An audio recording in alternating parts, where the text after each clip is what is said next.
Next to go and representing India, it's Deepa Karmakar.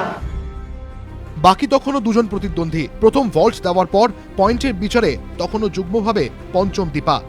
অপেক্ষা দ্বিতীয় ভল্টের, অপেক্ষা প্রদুনোভার, অপেক্ষা একটা ইতিহাসের। বিম থেকে শরীরটা যখন বেঁকিয়ে শূন্যে উঠছে, রিও অলিম্পিক অ্যারেনা দেখছে প্রদুনোভার, আর ভারত শ্বাস রোধ করে অপেক্ষা করছে একটা ইতিহাসের।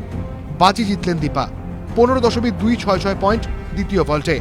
তালিকায় উঠে এলেন 2 নম্বরে। চলে উঠল মধ্যরাতের স্বাধীনতা উদযাপনের আগে অন্য এক স্বাধীনতার স্বপ্ন। অবহেলার জবাব দিয়ে নিজের কীর্তিতে বিশ্বাঙ্গনে পরিচিত হওয়ার স্বাধীনতা দীপা পারলেন। কিন্তু কয়েক মিনিটের মধ্যেই পয়েন্টের সাপলুডোর বদলে গেল দীপার স্বপ্নটাই। ভুল গোটা ভারতের স্বপ্নটা। চতুর্থ স্থানে শেষ করলেন দীপা কর্মকার। এক ঝলকে দেখে নেব দীপার আজকের পারফরমেন্স। ভল্ট 1 ডিফিকাল্টিতে পয়েন্ট পেয়েছেন 6, এক্সিকিউশনে পয়েন্ট পেয়েছেন 8.866, মোট স্কোর 14.866। ভল্ট 2-এ ডিফিকাল্টিতে পয়েন্ট পেয়েছেন 7, এক্সিকিউশনে পয়েন্ট পেয়েছেন 8.266, স্কোর করেছেন 15.266, মোট পয়েন্ট 15.066। ভল্ট ফাইনালে পদক প্রাপকরা বাদে বাকি 5 জনের মধ্যে একমাত্র দীপারই মোট পয়েন্ট পেরিয়েছিল 15।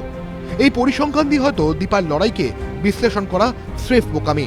দীপার লড়াই করেছেন যে একটা সিস্টেমের বিরুদ্ধে, যে সিস্টেমে ছিল না পরিকাঠামো, যে সিস্টেমে ছিল অবজ্ঞা, যে সিস্টেমে ছিল নোংরা ক্রীড়া রাজনীতি।